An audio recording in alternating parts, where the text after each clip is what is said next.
नागपुर शहर के हुड़केश्वर पुलिस थाना अंतर्गत एक बंद घर में सेंधमार की घटना का हुड़केश्वर पुलिस ने पर्दाफाश किया है। पुलिस ने इस मामले में एक आरोपी को गिरफ्तार किया है। गिरफ्तार आरोपी हिम्मत दौलतराव इंगोले, उम्र 59 वर्ष, मंगलजीत नगर अजनी निवासी बताया जा रहा है। पोलीस ठाणे हुडकेश्वर येथे एक तक्रार दाखल झालेली होती। संतोष जाधव, सच्चिदानंद नगर येथे त्यांच्या घरी दिवसाला घरफोडी झालेली होती। अवघ्या 2 ते 3 तासामध्ये त्यांच्या घरी घरफोडी झालेली होती। घरचे लोक बाहेर गेले असताना या घटनेची माहिती मिळताच आम्ही आणि आमचा डीबी पथक घटनास्थळी गेलो। घटनास्थळावर गेल्यानंतर आजूबाजूच्या परिसरातील पूर्ण सीसीटीव्ही कॅमेरे आम्ही चेक केले।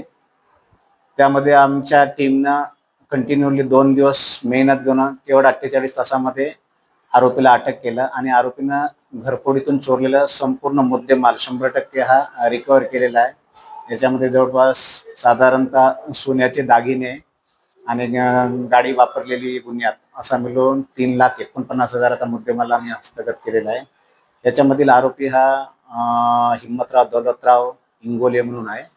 वय 59 वर्षाचा आहे आणि त्याने दिवसाला घरफोडी केलेली। घरफोडी करणारा इसम जो होता तो फर्निचरचं काम करतो आणि त्याच्याजवळ असलेल्या पेचकसच्या साहाय्याने ते घरफोडी त्यांनी केलेली होती।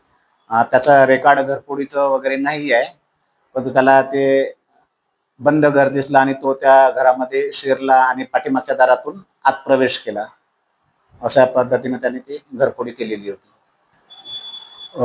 आमच्या इथचे डीबी पथकाचे एपीआय चक्रे साहेब, एएसआय तायडे, शैलेश ठवरे, राजेश धोपटे, राजेश मोते आणि गणेश बोंद्रे यांनी अहोरात्र मेहनत घेतली। अवघ्या 2 दिवसांमध्ये कुठलाही सुगावा नसताना आपण आरोपीला अटक करून संपूर्ण याच्यातला मुद्देमाल आपण हस्तगत। याच्यामध्ये सोन्याचे विविध वर्णनाचे आणि वजनाचे दागिने, जवळपास 3 लाख रुपयाचे आणि 49,000 रुपयाची गाडी जी ॲक्टिवा वापरलेली होती गाडी पण हस्तगत। असा 3,49,000 रुपयाचा आम्ही मुद्देमाल हस्तगत केलेला आहे।